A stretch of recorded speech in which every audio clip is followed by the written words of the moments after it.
Resumo: Vencendo o TDAH Adulto, por Russell Barkley. Entendendo o TDAH. Olá, sejam bem-vindos. Então, você já ouviu falar do TDAH, certo? É esse transtorno que afeta a capacidade de uma pessoa se concentrar e controlar impulsos. Mas você já se perguntou o que realmente causa isso? Bem, vamos mergulhar nisso. Primeiro, vamos desmascarar alguns mitos. Apesar do que você pode ter ouvido, o açúcar não tem nada a ver com o TDAH. E não, assistir muita TV ou jogar videogames demais quando criança também não causa o transtorno. E as práticas de criação dos filhos? Bem, elas também não são a causa do TDAH, embora famílias com crianças com TDAH possam ter mais conflitos e estresse, mas isso é mais um efeito do TDAH do que uma causa. Agora, vamos falar sobre o que a pesquisa realmente mostra. Estudos de gêmeos e famílias deixaram bem claro que os fatores genéticos são as principais causas do TDAH. Se uma criança tem TDAH, é provável que um dos irmãos também tenha. E se um dos pais tem TDAH, há uma probabilidade muito maior de um filho ter TDAH. Na verdade, cerca de 75 a 80% da variação na severidade dos sintomas do TDAH é resultado de fatores genéticos. Isso é mais alto do que a contribuição genética para traços de personalidade, inteligência ou outros transtornos mentais, como ansiedade e depressão. E sabe o que mais? Pesquisas recentes encontraram pelo menos 20 a 25 locais nos cromossomos que estão associados ao TDAH. Isso significa que o TDAH provavelmente resulta de uma combinação de vários genes de risco, cada um contribuindo com uma pequena probabilidade de risco para o transtorno. Mas não são apenas os genes. Um pequeno número de casos é causado por lesões neurológicas no desenvolvimento inicial, como exposição ao álcool e ao fumo durante a gravidez, parto prematuro, envenenamento breve por chumbo, acidente vascular cerebral e traumatismo craniano. E o cérebro? Bem, os cérebros daqueles com TDAH são um pouco diferentes. Os lobos frontais, os gânglios basais, o cerebelo e o córtex cingulado anterior são um pouco menores e menos ativos em pessoas com TDAH do que em outras pessoas da mesma idade. E os cérebros daqueles com TDAH reagem mais lentamente aos eventos do que os cérebros daqueles sem TDAH. Então, aí está. As causas do TDAH são uma mistura de genética, fatores neurológicos e, em alguns casos, lesões cerebrais precoces. Mas lembre-se, ter TDAH não é o fim do mundo. Existem muitas estratégias e tratamentos disponíveis que podem ajudar a gerenciar os sintomas e viver uma vida plena e produtiva. Agora que já entendemos as causas do TDAH, vamos falar sobre os sintomas. Você sabe, aqueles comportamentos ou sentimentos que podem indicar que alguém tem TDAH. Eles são super importantes para entender o que está acontecendo. Primeiro, vamos falar sobre a inquietação. Você se lembra de quando era criança e não conseguia ficar parado? Talvez você estivesse sempre tocando em coisas, balançando para frente e para trás, ou mudando de posição durante tarefas tediosas. Se isso soa familiar, você pode estar lidando com TDAH. À medida que amadurecemos, essa inquietação pode se transformar em uma sensação de impaciência ou a necessidade de estar sempre ocupado. Mas não são apenas os sintomas que importam. Para ser diagnosticado com TDAH, esses sintomas precisam estar realmente afetando sua vida. Estamos falando de consequências adversas que podem resultar do seu comportamento ou sintomas. Isso pode envolver praticamente qualquer coisa que possa ser negativamente afetada em sua vida. Por exemplo, ter dificuldade para resistir aos impulsos pode levar a casos extraconjugais e, consequentemente, ao divórcio. Pode fazer você comprar coisas que não pode pagar, achando que não consegue viver sem elas no momento. Pode levá-lo a abandonar obrigações simples, como o cuidado dos filhos ou a higiene pessoal. A dificuldade para aceitar críticas construtivas e fazer mudanças com base em comentários de figuras de autoridade pode deixar você estagnado em sua carreira ou levá-lo a ser demitido e conseguir menos oportunidades educacionais do que poderia. Ter um fraco domínio do tempo pode fazer você perder encontros e celebrações importantes, comprometendo seus relacionamentos pessoais e profissionais. Agora que já falamos sobre as causas e os sintomas do TDAH, vamos falar sobre como isso afeta os adultos. Porque, acredite ou não, o TDAH não é apenas uma coisa de criança. Ele pode e afeta muitos adultos também. Agora, você pode estar se perguntando, como exatamente o TDAH afeta os adultos? Bem, de muitas maneiras. E não é apenas uma questão de não conseguir se concentrar ou ser hiperativo. O TDAH pode afetar todas as áreas da vida de um adulto. Por exemplo, na vida doméstica, 69% dos adultos com TDAH relataram ter dificuldades. Isso pode ser qualquer coisa, desde esquecer de fazer tarefas domésticas até ter dificuldade em manter a casa organizada. No trabalho, 75% dos adultos com TDAH relataram problemas. Isso pode ser desde ter dificuldade em cumprir prazos até ter problemas para se concentrar em tarefas. E não é apenas no trabalho e em casa. O TDAH também pode afetar as interações sociais, as atividades comunitárias, as atividades educacionais, os relacionamentos amorosos ou atividades conjugais, o manejo do dinheiro, a condução de veículos, as atividades de lazer e as responsabilidades diárias. E aqui está a coisa: para ser diagnosticado com TDAH, esses sintomas precisam estar realmente afetando sua vida. Estamos falando de consequências adversas que podem resultar do seu comportamento ou sintomas. Isso pode envolver praticamente qualquer coisa que possa ser negativamente afetada em sua vida. Funções executivas. Vamos falar sobre as funções executivas. Essas são as habilidades que usamos para nos controlar, pensar sobre o futuro e decidir o que devemos fazer para melhorar nossas vidas. Quando você tem TDAH, essas funções podem ser afetadas, o que pode tornar mais difícil o autocontrole. Vamos entender melhor. Primeiro, temos a memória de trabalho não verbal. Esta é a capacidade de manter informações em nossa mente através dos nossos sentidos, como visão e audição. Isso nos permite revisitar eventos passados e antecipar o futuro. Por exemplo, podemos visualizar mentalmente uma tarefa que precisamos fazer ou lembrar de um som que ouvimos. Em seguida, temos a memória de trabalho verbal. Esta é a capacidade de manter informações em nossa mente através de palavras. Isso nos permite planejar e resolver problemas.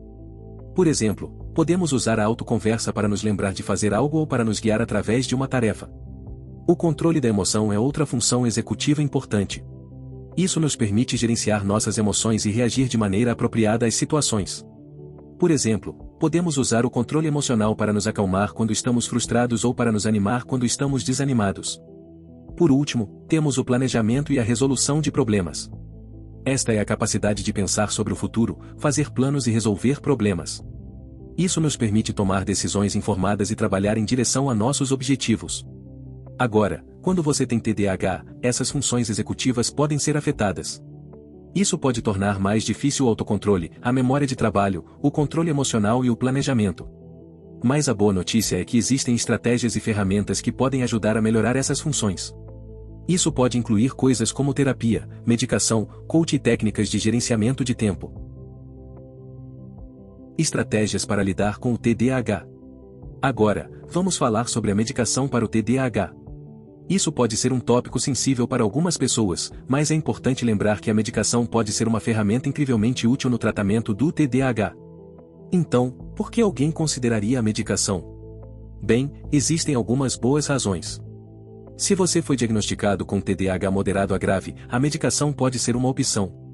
A pesquisa mostra que as medicações são o tratamento mais eficaz atualmente disponível para o TDAH, sendo pelo menos 2 vezes mais eficazes do que os tratamentos sem medicação, como a terapia comportamental. Elas melhoram os sintomas de 70 a 95% dos adultos que as usam. Agora, vamos falar sobre os diferentes tipos de medicação. Existem pílulas, cápsulas, grânulos, adesivos de liberação lenta e profármacos. As pílulas são as versões originais dessas medicações e foram desenvolvidas na década de 1930 para anfetaminas e na década de 1950 para metilfenidato. Elas são rapidamente absorvidas e podem controlar os sintomas do TDAH por 3 a 5 horas. As cápsulas, por outro lado, usam um sistema osmótico para liberar a medicação no corpo e mantê-la na corrente sanguínea por mais tempo. Isso pode ser útil se você quiser controlar os sintomas do TDAH durante as típicas 14 a 16 horas do dia de um adulto.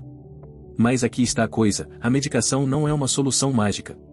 Algumas pessoas relatam que sua medicação parece menos eficaz cerca de 3 a 6 meses após o início do tratamento. Isso geralmente requer o ajuste da dose ou, às vezes, a mudança para outro sistema de liberação ou uma medicação diferente. E, claro, é importante lembrar que a medicação não é a única opção. Existem muitas outras estratégias e tratamentos disponíveis que podem ajudar a gerenciar os sintomas do TDAH. A chave é encontrar o que funciona melhor para você. Agora, vamos falar sobre algumas regras para o sucesso. Sim, você ouviu direito, regras. Mas não se preocupe, não estamos falando de regras rígidas e inflexíveis. Estamos falando de diretrizes que podem ajudar você a gerenciar melhor o TDAH. A primeira regra é: pare a ação. Isso pode parecer contraintuitivo, especialmente se você está acostumado a estar sempre em movimento. Mas às vezes, a melhor coisa que você pode fazer é dar um passo atrás e avaliar a situação. Isso pode ajudá-lo a evitar decisões impulsivas e a tomar decisões mais informadas. A segunda regra é: olhe para o passado e depois para o futuro. Isso significa que você deve aprender com suas experiências passadas e usá-las para informar suas decisões futuras. Isso pode ajudá-lo a evitar repetir os mesmos erros e a fazer escolhas melhores no futuro. A terceira regra é: expresse o passado e depois o futuro. Isso significa que você deve se comunicar abertamente sobre suas experiências e planos. Isso pode ajudar você a obter feedback e apoio de outras pessoas. A quarta regra é: exteriorize as informações fundamentais. Isso significa que você deve tornar as informações importantes visíveis e acessíveis. Isso pode ajudá-lo a lembrar e a agir de acordo com essas informações. A quinta regra é: considere o futuro. Isso significa que você deve sempre ter em mente suas metas e objetivos futuros. Isso pode ajudá-lo a tomar decisões que o levem na direção certa. A sexta regra é: decomponha o futuro e o torne significativo. Isso significa que você deve dividir suas metas em tarefas menores e gerenciáveis e encontrar maneiras de torná-las significativas para você. A sétima regra é: torne os problemas externos, físicos e manuais. Isso significa que você deve encontrar maneiras de tornar seus problemas tangíveis e manipuláveis. Isso pode ajudá-lo a entender melhor seus problemas e a encontrar soluções eficazes. A oitava e última regra é: tenha senso de humor. Isso significa que você deve aprender a rir de si mesmo e das situações. Isso pode ajudá-lo a lidar melhor com o estresse e a manter uma atitude positiva. Então, aí está. Essas são algumas regras que podem ajudá-lo a ter sucesso no gerenciamento do TDAH. Mas lembre-se, cada pessoa é única e o que funciona para uma pessoa pode não funcionar para outra. A chave é encontrar o que funciona melhor para você. Agora, vamos falar sobre algumas ferramentas que podem ajudar você a lidar com o TDAH. E não estamos falando de ferramentas físicas, mas de estratégias e técnicas que você pode usar para gerenciar melhor os sintomas do TDAH. A primeira ferramenta é a externalização das informações. Isso significa colocar informações importantes em uma forma física e visível. Por exemplo, se você tem uma tarefa a fazer, anote-a em um caderno e coloque-o em um lugar onde você possa vê-lo. Isso pode ajudá-lo a lembrar de fazer a tarefa e a mantê-la em mente. A segunda ferramenta é a fragmentação do tempo. Isso significa dividir tarefas grandes em tarefas menores e mais gerenciáveis. Por exemplo, se você tem um projeto grande para fazer, divida-o em partes menores e faça uma parte por dia. Isso pode tornar a tarefa menos opressiva e mais gerenciável. A terceira ferramenta é a flexibilidade. Isso significa estar disposto a mudar seu plano se necessário.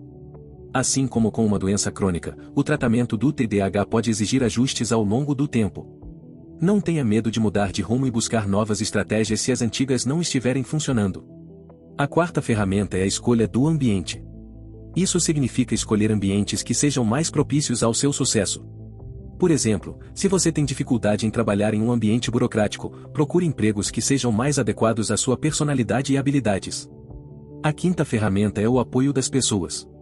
Isso significa se cercar de pessoas que o ajudem a enfatizar seus pontos fortes e apoiem seus esforços para compensar seus pontos fracos. Isso pode incluir amigos, familiares, colegas de trabalho e profissionais de saúde mental. A sexta ferramenta é a utilização de recursos. Isso significa encontrar e utilizar os melhores recursos disponíveis para pessoas com TDAH. Isso pode incluir tratamentos, terapias, grupos de apoio, livros, websites e muito mais. TDAH no trabalho. Agora, vamos falar sobre trabalho. Trabalho é uma parte importante da vida de todos nós, certo? Mas quando você tem TDAH, encontrar o emprego certo pode ser um desafio.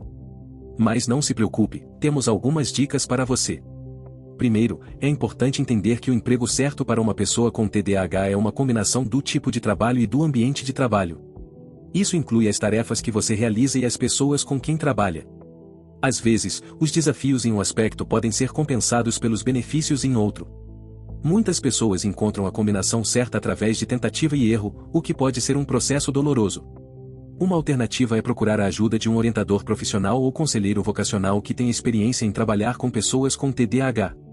Existem alguns tipos de trabalho que podem ser mais adequados para pessoas com TDAH. Por exemplo, a carreira militar pode ser uma boa opção devido à sua estrutura e disciplina. Vendas de porta em porta podem ser adequadas devido à liberdade de movimento, mudanças de ambiente e interações sociais frequentes. Outras opções podem incluir ser representante de laboratório, carpinteiro, encanador, eletricista, jardineiro, técnico em emergência médica, médico pronto-socorrista, policial ou bombeiro. Mas lembre-se, essas são apenas sugestões. Conheço muitos adultos com TDAH que escolheram um emprego ou campo que, à primeira vista, não parece ideal para eles. Mas eles têm um bom desempenho porque conseguiram o apoio de um supervisor, adaptaram o local de trabalho e os procedimentos da função às suas necessidades, e se comprometeram a desenvolver suas habilidades e a usar estratégias para lidar com o TDAH. Quando se trata de encontrar o emprego certo, é importante considerar o ambiente de trabalho. Se o ruído ou outras distrações o impedem de se concentrar, um escritório privativo pode ser a melhor opção. Além disso, estar perto de seu supervisor ou de outra pessoa a quem você deva prestar contas pode ser útil. Por fim, é importante lembrar que ter sucesso no trabalho não é apenas sobre o tipo de trabalho que você faz. Também envolve ter um bom relacionamento com seu chefe e colegas, ter um ambiente físico que propicia concentração, saber que tipos de tarefas ou situações são mais difíceis para você e adaptá-las, e assumir a responsabilidade por usar os recursos disponíveis para você. Questões financeiras. Agora, vamos falar sobre dinheiro. Dinheiro é uma parte importante da vida de todos nós, certo? Mas quando você tem TDAH, gerenciar o dinheiro pode ser um desafio. Mas não se preocupe, temos algumas dicas para você. Primeiro, é importante entender que o TDAH pode afetar sua capacidade de gerenciar o dinheiro de várias maneiras. Por exemplo, você pode ter dificuldade em resistir a impulsos, o que pode levar a compras impulsivas. Você pode ter dificuldade em planejar e organizar, o que pode dificultar a criação e a manutenção de um orçamento. E você pode ter dificuldade em prestar atenção aos detalhes, o que pode levar a erros ao pagar contas ou ao acompanhar suas despesas. Então, o que você pode fazer sobre isso? Aqui estão algumas estratégias que podem ajudar. Primeiro, crie um orçamento, isso pode ajudá-lo a ter uma ideia clara de para onde está indo o seu dinheiro e a tomar decisões mais informadas sobre seus gastos. Segundo, use ferramentas de gerenciamento de dinheiro, existem muitas ferramentas e aplicativos disponíveis que podem ajudá-lo a acompanhar suas despesas, pagar suas contas e economizar dinheiro. Terceiro, procure ajuda, se você está tendo dificuldades para gerenciar seu dinheiro, pode ser útil procurar a ajuda de um conselheiro financeiro ou de um profissional de saúde mental que tenha experiência em trabalhar com pessoas com TDAH. Quarto, pratique autocompaixão, lembre-se, todos cometem erros, especialmente quando se trata de dinheiro. Não seja muito duro consigo mesmo. Em vez disso, tente aprender com seus erros e faça o melhor que puder. Por fim, é importante lembrar que gerenciar o dinheiro é uma habilidade que pode ser aprendida. Com prática, paciência e talvez um pouco de ajuda, você pode melhorar suas habilidades de gerenciamento de dinheiro e reduzir o impacto do TDAH em suas finanças. Questões sobre a condução de veículos. Vamos falar sobre dirigir. Dirigir é uma parte essencial da vida de muitos de nós, mas quando você tem TDAH, pode ser um desafio. E aqui está o porquê. Primeiro, é importante entender que o TDAH pode afetar sua capacidade de dirigir de várias maneiras. Por exemplo, você pode ter tempos de reação mais lentos e variáveis, cometer erros mais impulsivos e ser muito mais desatento e distraído ao volante do que outros motoristas. Isso pode levar a uma série de problemas, como ser mais propenso a acidentes, receber mais multas por excesso de velocidade e ter sua carteira de motorista suspensa ou revogada. Agora, isso pode parecer assustador, mas não se preocupe, existem estratégias que podem ajudar. Primeiro, medicação. Estudos mostraram que o desempenho na condução pode ser melhorado com medicações para o TDAH. Portanto, se o seu TDAH é de moderado a grave, certifique-se de tomar sua medicação sempre que for dirigir. Segundo, seja consciente. Se você não estiver tomando medicação ou se houver uma chance de ela já ter sido eliminada, deixe outra pessoa dirigir. Sim, isso pode ser um golpe para o orgulho, mas a segurança vem em primeiro lugar. Terceiro, use o cinto de segurança. Sempre. Você pode até colocar um lembrete no painel do carro para se lembrar de colocá-lo antes de dar a partida. Quarto, nada de álcool. Absolutamente nada de álcool deve ser consumido quando você planeja dirigir. Ponto final. Relacionamentos. Vamos falar sobre relacionamentos. Seja com amigos, família ou parceiros, os relacionamentos são uma parte importante da vida de todos nós.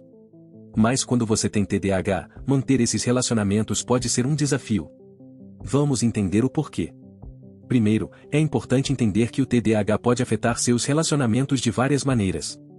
Você pode ter dificuldade em interpretar sinais sociais, o que pode levar a mal-entendidos. Você pode ter dificuldade em controlar suas emoções, o que pode levar a conflitos. E você pode ter dificuldade em manter a atenção, o que pode fazer com que outras pessoas se sintam ignoradas ou desvalorizadas. Agora, vamos falar sobre algumas estratégias que podem ajudar. Primeiro, obtenha um diagnóstico e inicie um tratamento. Isso pode ajudar a melhorar os sintomas do TDAH, o que, por sua vez, pode melhorar seus relacionamentos. Segundo, seja consciente. Tente estar ciente de como o TDAH está afetando seus relacionamentos e faça um esforço para abordar esses problemas. Terceiro, pratique a comunicação eficaz. Isso pode ajudar a evitar mal-entendidos e a resolver conflitos de maneira mais eficaz. Quarto, procure apoio. Isso pode incluir terapia individual ou de casal, grupos de apoio para pessoas com TDAH, ou simplesmente conversar com amigos e familiares sobre suas experiências. Quando se trata de ser mãe ou pai com TDAH, o desafio pode ser ainda maior. Você pode achar difícil equilibrar as necessidades de seus filhos com suas próprias necessidades. Mas lembre-se, é importante cuidar de si mesmo para poder cuidar de seus filhos. Em relação a relacionamentos íntimos, o TDAH pode causar conflitos e mal-entendidos. Mas com comunicação aberta, compreensão e tratamento adequado, é possível ter um relacionamento saudável e satisfatório. Estilo de vida saudável. Vamos falar sobre estilo de vida saudável. Quando você tem TDAH, manter um estilo de vida saudável pode ser um desafio, mas é crucial para o seu bem-estar geral. Vamos entender o porquê. Primeiro, é importante entender que o TDAH pode levar a comportamentos de risco. Isso inclui o uso e a dependência de substâncias, incluindo substâncias legais como cafeína, nicotina e álcool. Além disso, o TDAH pode torná-lo mais propenso ao sobrepeso, devido a menos exercícios, atividades mais sedentárias e uma dieta menos saudável. Agora, vamos falar sobre algumas estratégias que podem ajudar.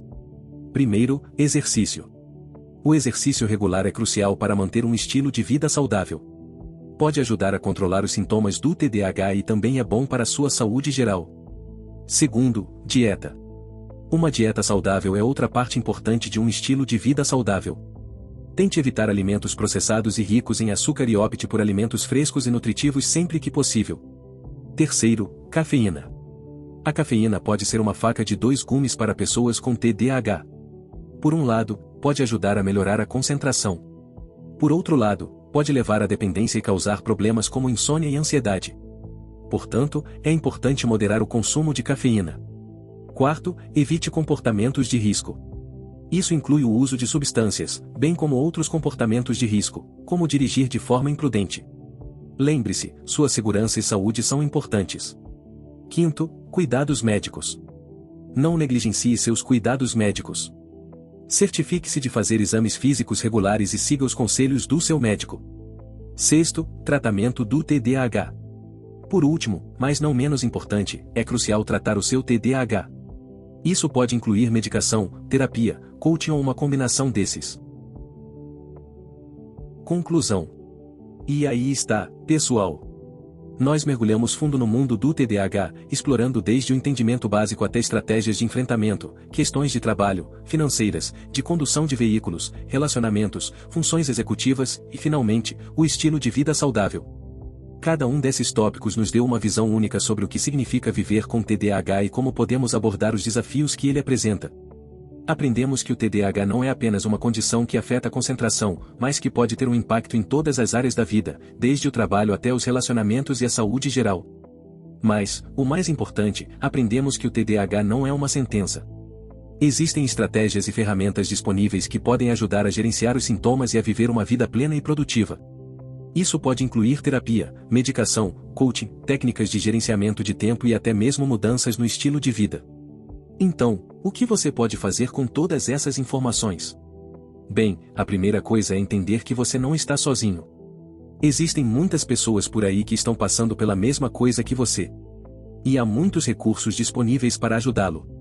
Em segundo lugar, é importante lembrar que cada pessoa é única. O que funciona para uma pessoa pode não funcionar para outra. Portanto, é importante experimentar diferentes estratégias e ferramentas para ver o que funciona melhor para você. E, finalmente, lembre-se de que é possível viver uma vida plena e satisfatória com TDAH. Pode haver desafios ao longo do caminho, mas com o apoio adequado e o esforço consciente, você pode superá-los. Então, vamos lá. Pegue todas essas informações e comece a implementá-las em sua vida. Seja gentil consigo mesmo, dê um passo de cada vez e lembre-se de que você é capaz de alcançar seus objetivos, não importa quais sejam. E é isso, pessoal. Obrigado por nos acompanhar nesta jornada de autoconhecimento e crescimento. Esperamos que você tenha encontrado valor e inspiração em nosso tempo juntos. Lembre-se, a jornada de 1000 quilômetros começa com um único passo. Então, qual será o seu próximo passo?